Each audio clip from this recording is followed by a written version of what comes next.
ওপেনিংয়ে ইংল্যান্ডের ডেভিড মালানের সাথে টাইগার অধিনায়ক লিটন কুমার দাস। ৩ নম্বরে খেলবেন পাওয়ার হিটার কাইল মায়ার্স। বোলিং বিভাগের নেতা মুস্তাফিজুর রহমান। আইপিএলের চেয়ে এবার শক্তিশালী একাদশ নিয়ে মাঠে নামবে রংপুর রাইডার্স, যেখানে থাকবে সব নাম করা ক্রিকেটার। 2026 বিপিএলে রংপুরের সেই সেরা একাদশ নিয়ে বাকিটা জানবো রিপোর্টে।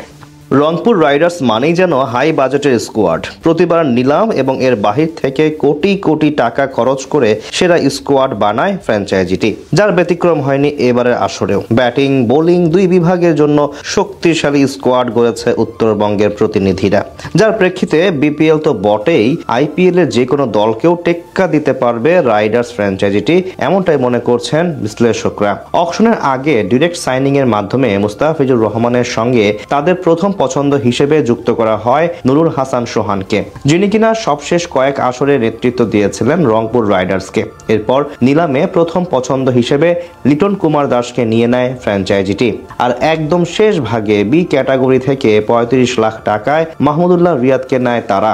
এরপর সরাসরি চুক্তির ভিত্তিতে ডেভিড মালান, কাইল মায়ার্স কিংবা ইফতেখার আহমেদের মতো নাম করা ক্রিকেটারদের দলে নেয় রংপুর।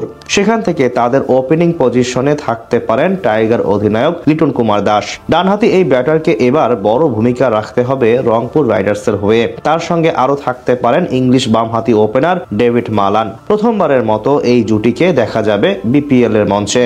৩ নম্বরে থাকতে পারেন ক্যারিবীয় power hitter Kyle Mayers. BPL এর সবশেষ 2 আসরে ফরচুন বরিশালের হয়ে খেলেছিলেন এই অলরাউন্ডার। বাংলাদেশ প্রিমিয়ার লিগে 2 আসর মিলিয়ে 166 স্ট্রাইক রেটে 452 রান করেছেন, প্রায় 45 গড়ে। তাই 2026 বাংলাদেশ প্রিমিয়ার লিগে মায়ার্স হতে পারেন দলটির বিগ ফিশ।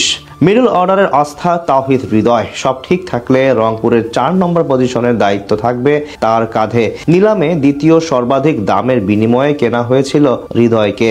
তার সঙ্গে আরো থাকতে পারেন জাতীয় দলের সাবেক অধিনায়ক মাহমুদুল্লাহ রিয়াদ। বি ক্যাটাগরি থেকে ক্রয় করা রিয়াদ এবার আসরে সবচেয়ে বেশি সিনিয়র ক্রিকেটার, তাই স্বাভাবিকভাবে তার এক্সপিরিয়েন্স বড় সম্পদ হবে রংপুর রাইডার্সের জন্য। এছাড়া উইকেট কিপিং এর পাশাপাশি অধিনায়কত্বের গুরু দায়িত্ব থাকবে নুরুল হাসান সোহানের কাঁধে। তার নেতৃত্বে গতবার নক আউট পর্বে খেলেছিল ফ্র্যাঞ্চাইজিটি।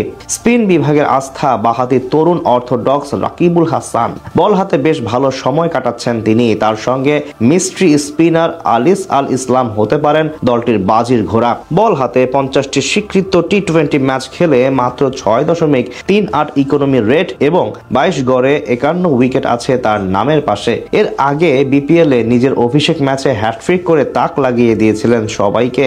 রংপুরের পেস আক্রমণ এবার আসরের সবচেয়ে বেশি ভারসাম্যপূর্ণ, যেখানে প্রধান হাতিয়ার কাটার মাস্টার মুস্তাফিজুর রহমান, যার দিকে নজর থাকবে সব ক্রিকেট ভক্তদের।